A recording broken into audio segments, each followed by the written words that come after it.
Welcome back to another episode of the Know Your Power podcast. I'm your host, Kendall Aaliyah. And I'm Julia Renee. And this is Gym Girl Chats.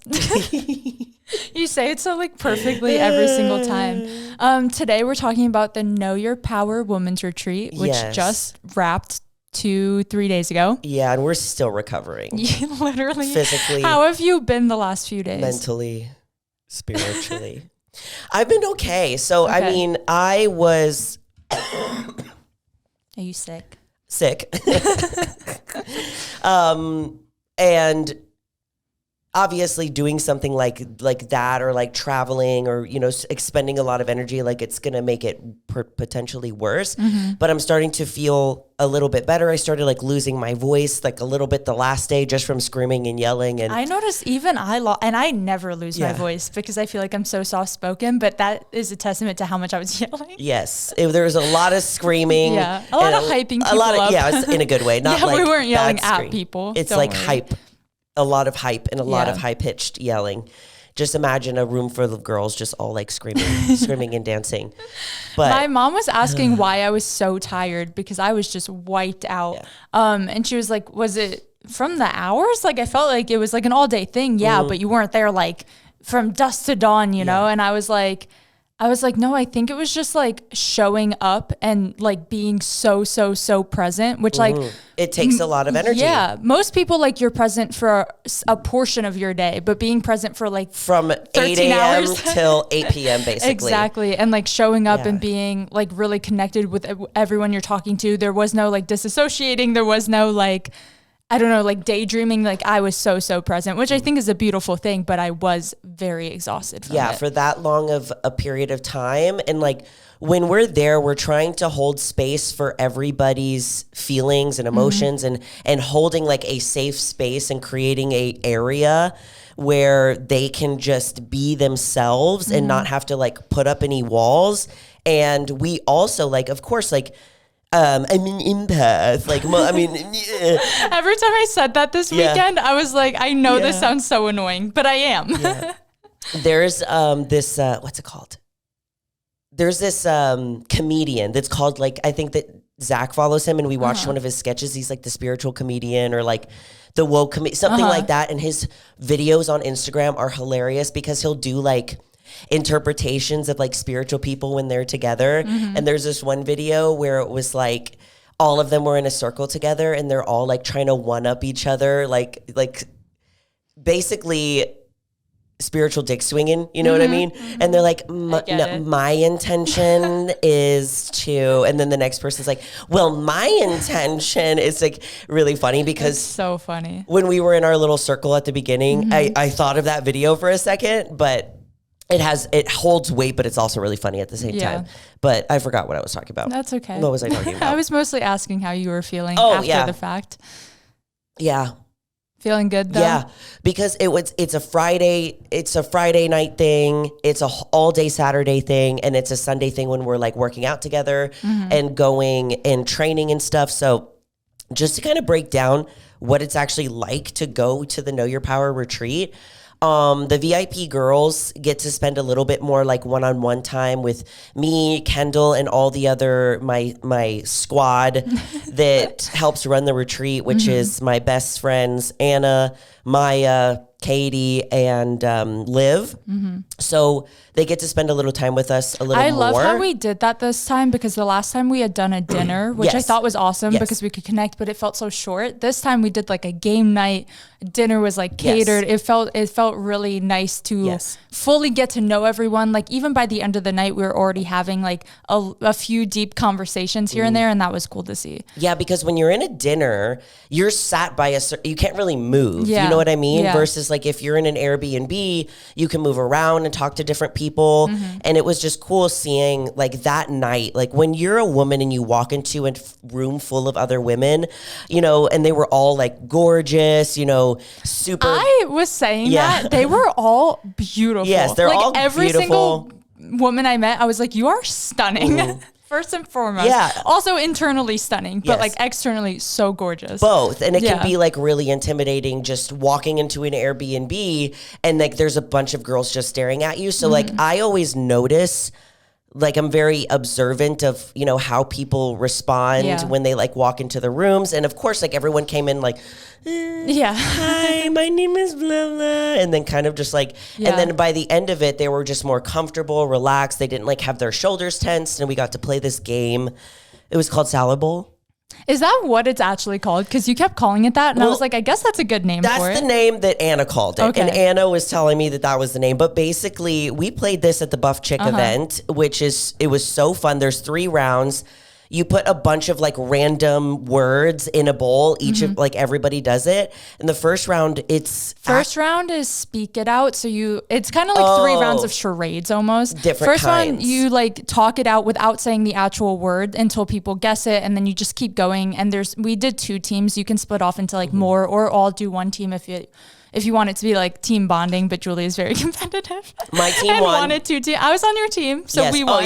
We won. Anyway, round 2 is then like traditional charades where you're acting it out, not saying anything. And then the last round, you just say one word to describe your card. Yeah. But since you use the same cards every round, it gets fun and funny because people like have kind of like a list in their brain now and they just keep guessing the ones they know. Yeah. And that was a lot of fun. Like one of the phrases, and it was a phrase, not even a word, what was it? Elon Musk wears a thong? Something like that. It was something like that. So like by the end, of course, the first round, we like couldn't guess it. Yeah. And then by the end, someone just had to like point to like the back, like as if they're wearing a thong. And we were like, oh. Yeah. Elon Musk wears a thong. That's so funny. But we played that and it was really fun. We catered Rudy's barbecue, which is like so good. Very Texas of us. Yeah. And then we went home. I didn't sleep very much that night either. I did not sleep at all. I think my adrenaline was so high from meeting all the girls and my excitement for the next day. And that combination, I'm not kidding, I got 2 hours of sleep, I think. Yeah. It like reminds me of like the night before your show day or like the night before the first day of school, when you're just like mentally rehearsing everything that you're going to do, like all the possibilities, and you just like barely sleep. It's not necessarily nerves or anything, or you're like scared or fearful. It's more like you're just keep like going through the day as if you're like, I can't wait for it to just be the next day. Yeah. I also kept backtracking to the event and like trying to go over all the girls I met, their story, just to get like an idea of how tomorrow was going to go. So yeah, I was just replaying the night all night in my head. I think I finally fell asleep at like 4 and had to get up at like 6:30. Yes. It was not I think I got up at maybe 5:30 because I take so long to get ready. And then, the whole day was absolutely magical. One of the things that like we're not going to go too in deep about each woman individual story because we want to keep it a safe space, but one of the overwhelming themes that we noticed is just how many women struggle to make other connections with women, who fear making connections with other women, that have their walls up around other women. Like it's crazy. And it's like, of course, like we've both done that as well. And I feel like it comes from a number of different things, just not only like social conditioning from when we were younger, but also, you know, it could also be like how your mom was around. And we kind of touched on that a little, like how your mom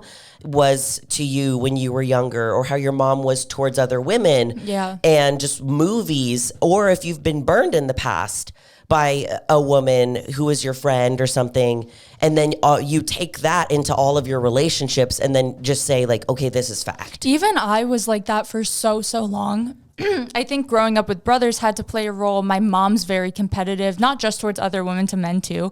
But like that also kind of changed how I viewed relationships with women. And I never felt that comfortable around women. I had girlfriends growing up. I have you guys, but still there was always like something there where I would get like more nervous with like female interactions for some reason. Men. Yeah, men I didn't care at all because I think I didn't care about their opinion of me at all. Yeah. While women, I was like, I kind of care about how she views me and all of these other things. So every time we've done a retreat like this, or even just like talking to the community in general, makes me feel like I'm breaking down those walls every time. Yes. And it's so cool seeing the other woman in the room do the same thing. And by the end of it, you're like, oh, we're sisters. Like there is no animosity. There's no jealousy. There's no competition, nothing. Like we just are here to support each other. It is so beautiful and cool to see. It was so cool to see because everyone, like we talked about this a little bit at the retreat, but like the things that we work through pendulum swings. Like if you swing far to the left, which could be walls up around women, like fearful, trust issues, all of that stuff. And we have them swing to the complete right, where it's just joy, openness, vulnerability, that security. Yeah. And like to the point where we had one of the girls that was missing from the VIP the next day when we were all going to brunch. She missed the workout and she wasn't at brunch. And all of us were like freaking out. Where is she? We need to find her. Like messaging her, asking if she's okay. And we were like, are you alive? Like, just tell us that you're alive. And she was completely fine. She was just, it was a lot. It was like an emotional day. She's like, I need to sleep in, I'm coming to brunch right now. But it's just proof that like they were strangers 2 days ago and that when we commune together, it is really powerful. So it's almost like, I believe that society, whatever you want to call it, doesn't want us to commune together because it is so powerful and very magical. And they don't do that to guys. They don't pin guys against they do. Guys do it to themselves, but they don't pin them against each other. There's not all this like they just like get mad at each other. Then they're like, okay, we're bros now. Yeah. I think it's crazy how fast it happens, like how fast everyone opens up or bonds. And like even some people, of course, like everyone's different, and same to you when someone walks in a room, we kind of take like a quick mental note of like how reserved are they being? Are they really outgoing? Are they introverted? Just to get a gauge on like how the day might go and what they might need from us.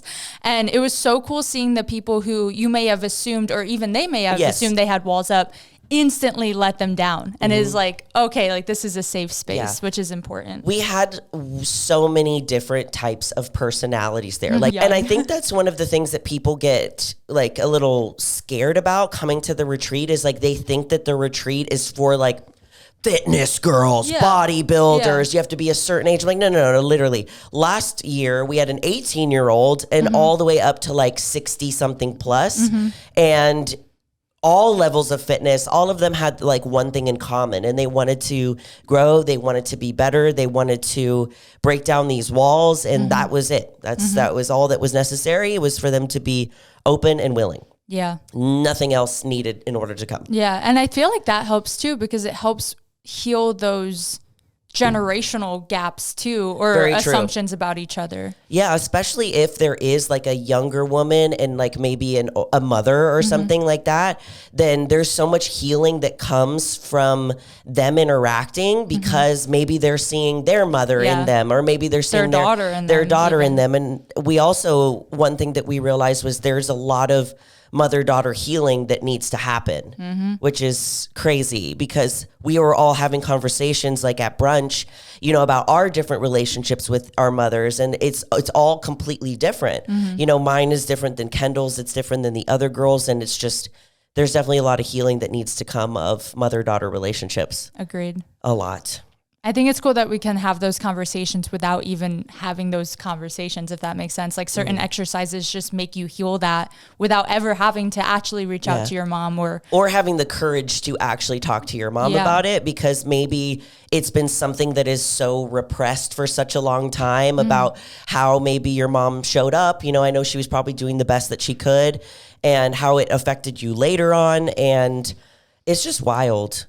Like the amount of healing that can come from opening up to other women. And I was honestly really surprised at how quick they did do it. Like you were saying, I was expecting it to like take maybe to like the half point of the day, but literally first exercise, they were like bawling. Yeah. I was like, what the? Yeah, that was cool. I was talking to Erica the night before because she came to the event and she stayed with me, and she's been on the podcast. So I'm assuming you guys know who she is by now. We talk about her a lot. She's our bestie. And I was talking about to her the night before when I was really excited for meeting all the VIP girls, and I was like, I cannot wait to see them all cry tomorrow. I can't wait to destroy them. Like, she was like laughing. I was like, no, seriously, there's some women that had opened up to me, multiple, that were like, oh, I'm not a crier. Yes. And I was like, sometimes you need that release. Like, let it happen tomorrow. Like, let those walls down. We had a lot of strong and powerful women, and I relate.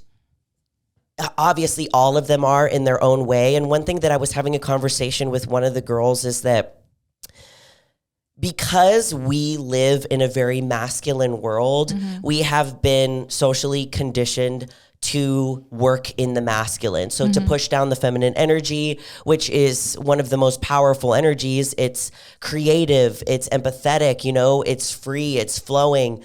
And we've been pushing it down for so long in order to conform or in order to get like a bare minimum amount of respect from men, and I remember doing that as a kid too. I mean, I was a girl in an all boys wrestling team. So I've been doing that like mental gymnastics for such a long time of like, okay, I need to be sort of masculine in order to be taken kind of seriously.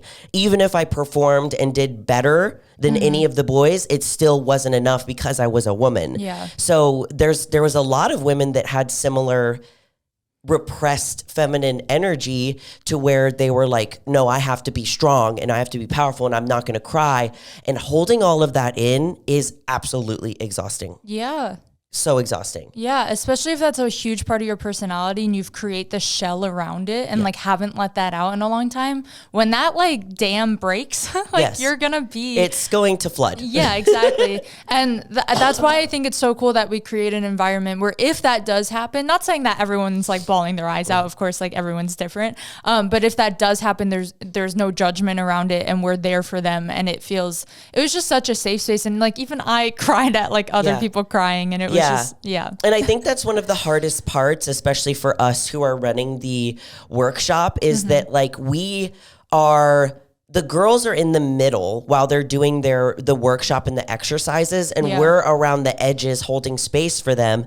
And you can feel everything that they're feeling. And when you see them break down that wall or have that realization moment or heal that portions of them, like we can feel it too. Yeah. And it's just so hard not to cry. Yeah. Especially when you see like a woman who maybe has spoken up that she wasn't very confident and maybe doesn't wear certain things to the gym or doesn't want to be seen. And then we see her doing the complete opposite and being absolutely seen and stunning and just like, wow, it's like, whoa. One of the activities that we do, without sharing any details for those who are going to come in the future, is a way of like kind of breaking out of your shell and like doing something uncomfortable. Yeah. And the way, I feel like you'll know who I'm talking about. I know who you're talking about, and that's who I was talking about. The way that some of them just like put on like this alter ego, which was their true self that they have been afraid to show. Yes. And just like do their thing. And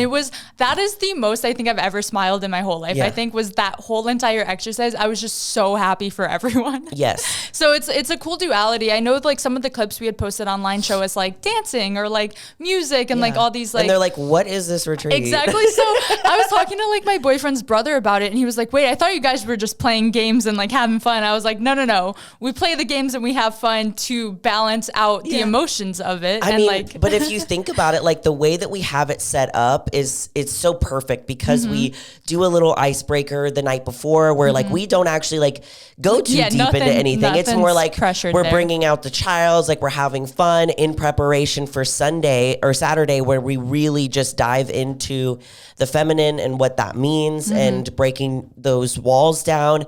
And then Saturday we go a little bit into the masculine because we're all like lifting together. We're like cheering each other on. We're like, go harder, you know? Yeah. So it's like we see a little bit of both. Yeah, it's cool. It's also cool to see different people thrive in different settings too. And like, I know like the workout felt really cool this time because we all did like almost a small group workout and then like came together before and after.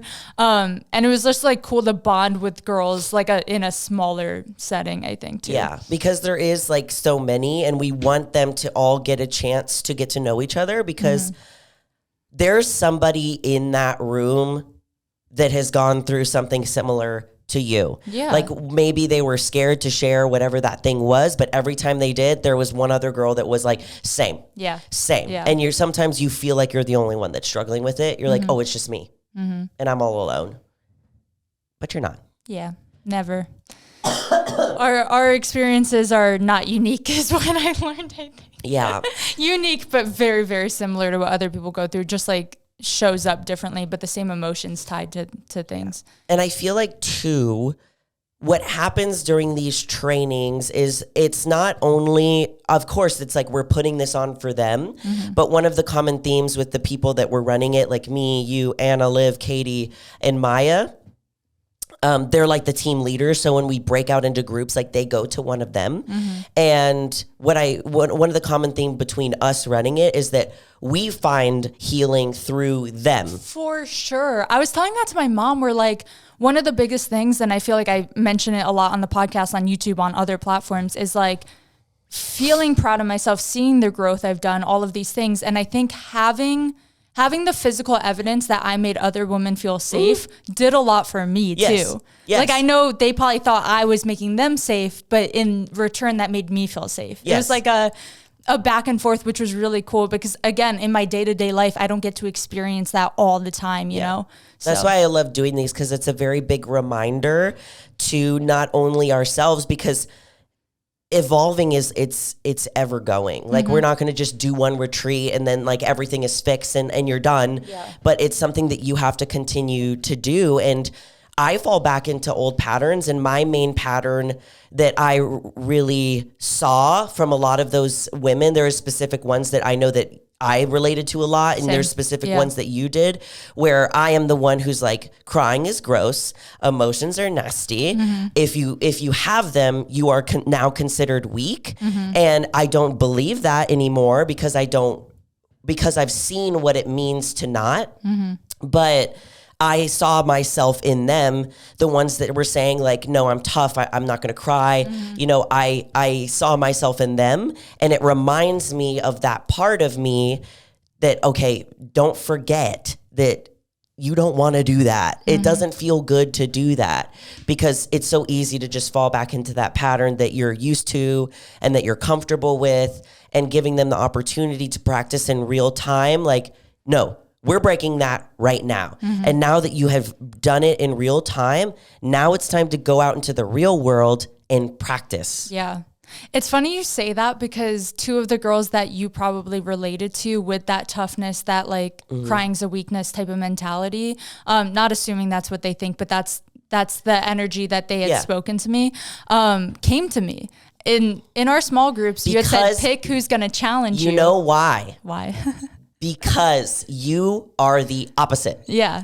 But I thought that was interesting that two of the girls in my group were just like me, reflections of me, instantly started tearing up, and I was like, I see you. And the other two were like, oh, I don't cry. I don't do that. Like, and I felt, again, like in my own growth of being a staff member there, I felt honored that you're like, these girls, they want the emotional girl. Exactly. I was like, are you sure you're coming right to me? But that is a challenge. Was cool. Yeah, that is a challenge to them, because what I've noticed is sometimes the thing that we admire in someone else is because we also want that thing, and we want to know how they do that.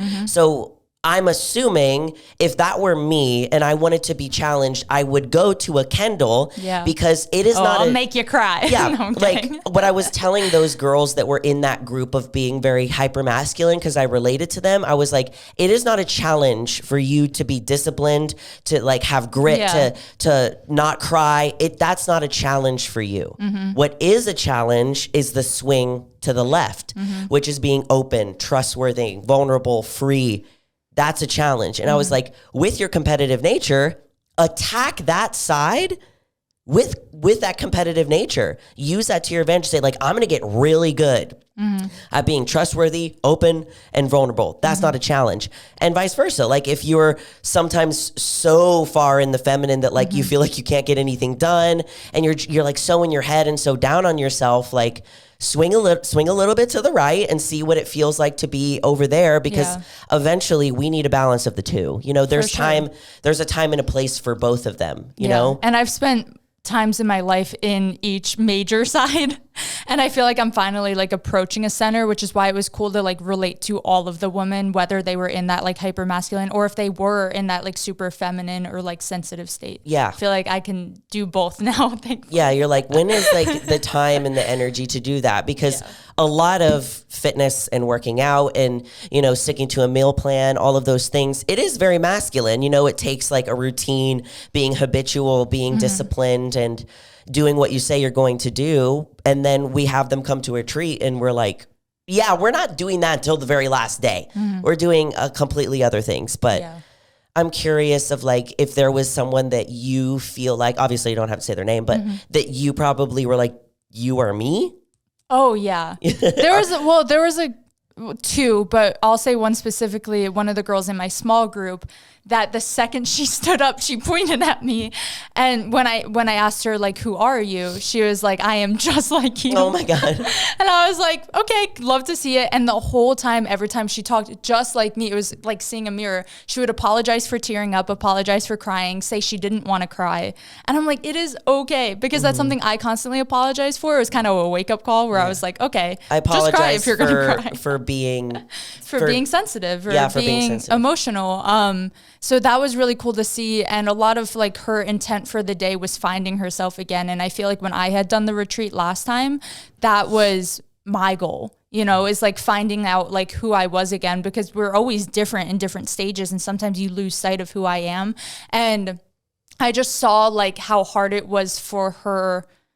It's kind of the exact opposite of what you were saying, how hard it was for her to find that masculine and to stand there like tall and proud. And by the end she was. And I was like, I just felt like a really big connection with her. I'm curious of who it was. I think I have an idea. I'm trying to remember everyone's breakout groups. But what I tried to do with all of the groups is like I was bouncing to each group because I wanted to have time with each girl. And it was really cool going into each group. And what was weird was everything happens for a reason. Like there are no accidents. Each girl chose the group that they chose for a reason, something that they needed. Like I noticed that there was one group where all the girls were just so drowned in work. Like they drowned themselves in work. There was another one that was like, they needed a lot of like past healing from like relationship. It was just crazy how the groups like would go together like it was supposed to. Like it was kind of wild. Yeah. It's like an intuition thing. Like they knew where to walk to. They knew where to walk to. And they became really good friends. And there was a lot of women who came into this thinking that they were the odd one out, thinking that they or didn't have girlfriends and was really like scared to be vulnerable in front of women, whether it was because something of the past or having it used against them or whatever it might be. And that's why people fear a lot being open and vulnerable, made friends and have like their square squad. Yeah. One of the things that we talked about in the retreat during Liv's talk was having your square squad, which is like 3 or 4 girls that you just know that you can like reach out to for anything, that have your back, that support you. And they were able to create that. Like we saw friendships getting made immediately. Like there was 2 girls who the VIP night became besties like that night. And then from then on, they were just like friends. And I was like, I think it's so we kind of did that.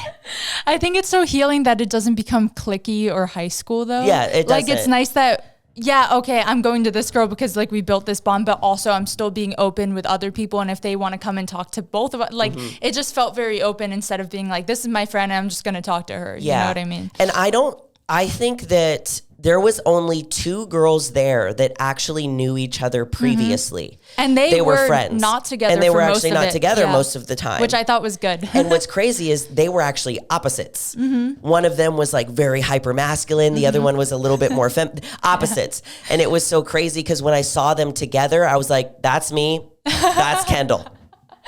Yeah.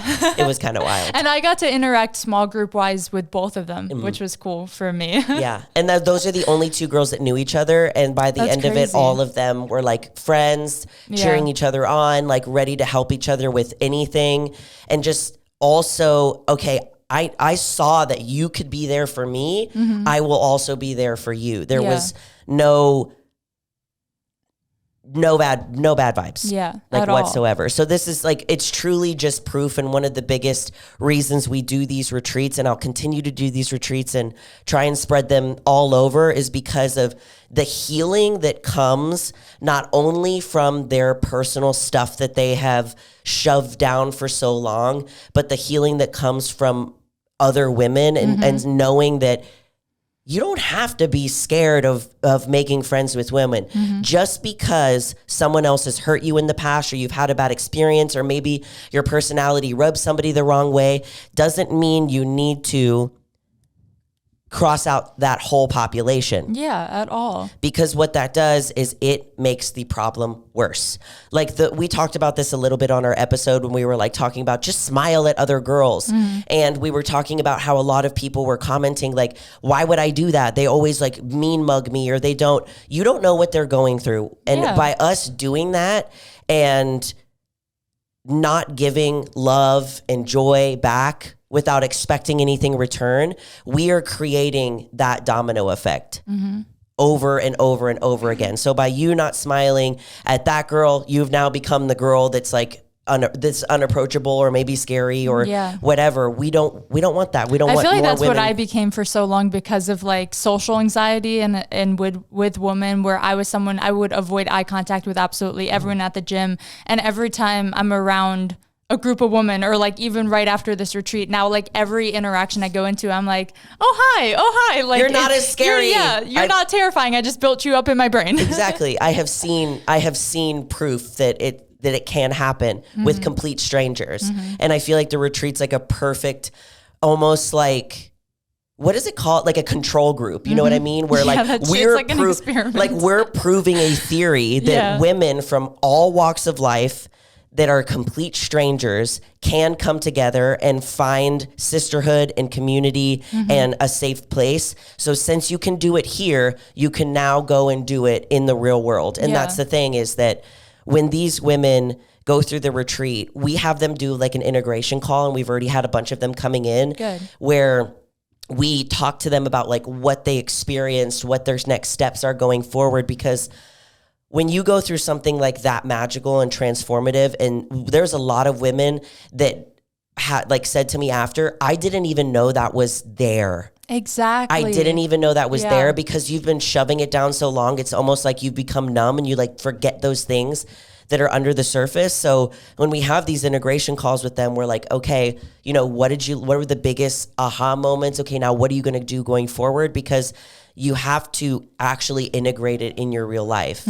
You have to practice it in real time. They practice it in real time at the retreat for sure. Yeah. But now they go out into the real world, and it becomes a positive domino effect where they've seen the possibility, and now they can go out and show what they have learned to their family, to their friends, to their mothers, to their daughters, and we can create a better world where women are actually broskies. Yeah. I was talking to my mom about it, and I really want her. What did she say? I want to know. She's going to hate that I bring this up. I'm so sorry, Mom. I did say to her, I said, sorry to call you out, and even like face to face talking to her, or I guess over the phone, but I want her to come really, really bad, because I think she would benefit from it. And I want so badly your mom, my mom, Erica's mom, all our moms to go to this retreat. I feel like if they did it together, again, it's one of those things where you're like, I feel a little less scared because I know these people other than their daughters, obviously.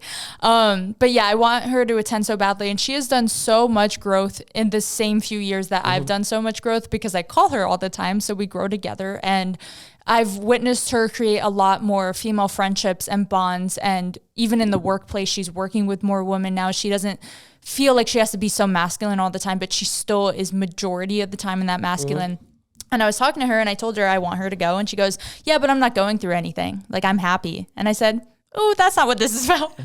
You don't have to be actively going through something. You don't have to feel like you are, I don't know, because the way I talk about things, and she knows I battled depression for so long. She's like, but I've never been depressed, so it won't impact me the same way it does you. And I was like, no.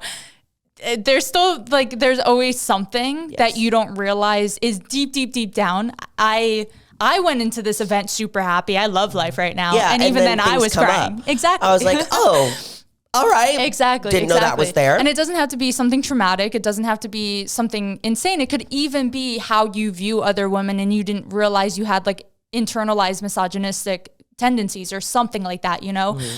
Or like viewing a certain woman at work with competition, like whatever that tiny thing is, it just helps heal that. So even if you feel like you're not going through something or that you have never gone through something, which I feel like all of us have gone through something at some point, but it's okay. And more things will happen. More things will happen. I still feel like it is so healing to anything, even if that part of you doesn't feel like it quote unquote needs healing, if that makes sense. So yeah, I fully called her out and I was like, well, how's your relationship with other women? She was like, yeah, but that's how society is. And I said, no, it's not. It doesn't have to be. You should come to the next one. Yeah. It doesn't have to be. Yeah, exactly. And I think that was one of the common themes is when I spoke to the group of like the older women, one of the things that they were struggling with more was that safety around women. It was more them than the younger girls. I think generationally, again, I feel like we're always like changing each generation, which is why I say it as like a blocked age group, even though of course there's like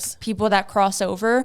I feel like generationally, they were really taught that there's no place for you in the workplace, especially a male dominated field, like things like that. So they feel that even more excessively need to prove themselves, like you were saying before. Like just think about how much we've felt that we needed to at our age versus like our moms. Like it was, it was probably rough back then. And that's years of conditioning of the same way. And just similar to you, my mom and I are very close and like we've grown a lot together over the past years, especially with me kind of waking up to a lot of things that I needed to evolve within my own life has also, you know, helped her and vice versa.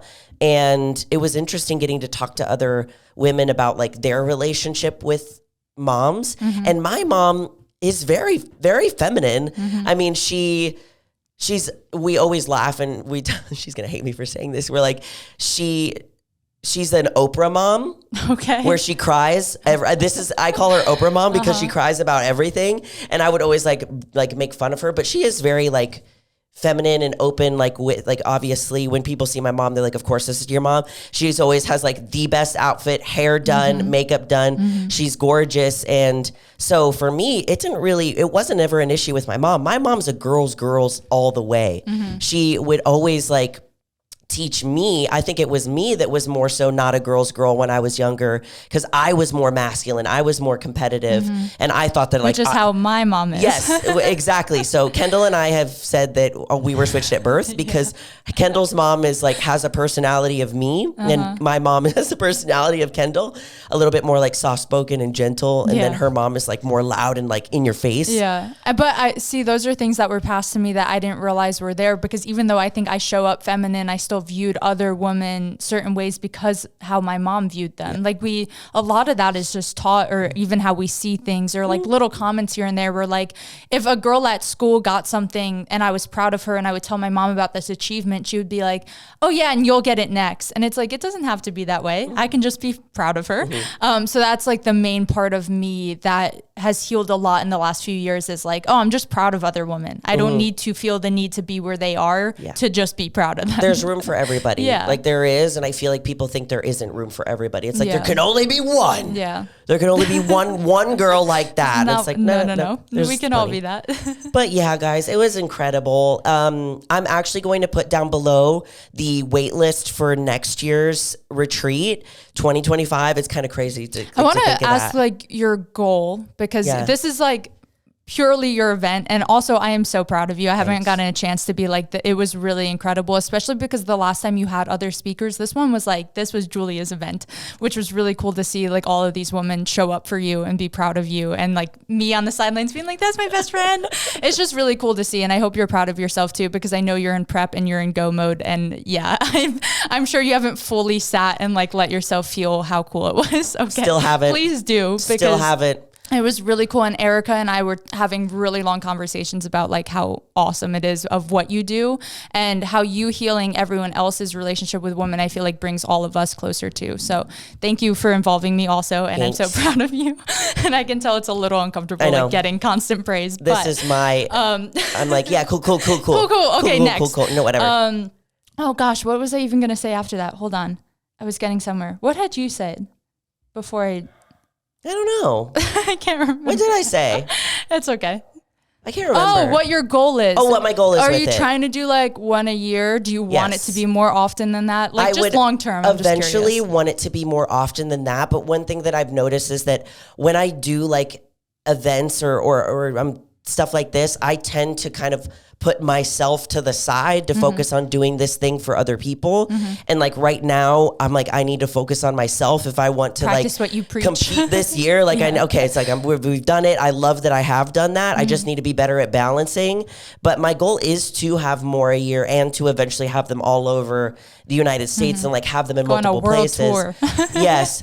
And have this like squad that we had this time go with us each time, because I feel like we have found the perfect flow this second time around. Last time was the first time we ever did it. We got a lot of feedback of like, of course they loved it last time and it was absolutely transformational, but we just want to continue to make it better, not only for them, but so that we can just have it like more nailed down so that we can just replicate it each time so that it has like the same impact. So that's my goal. Cool. I was just curious. Cool. But yeah, guys, the wait list will be down below if you guys want to be notified for next year. I know it's super early, but as always, we love you all so much and you are more powerful than you think. Bye.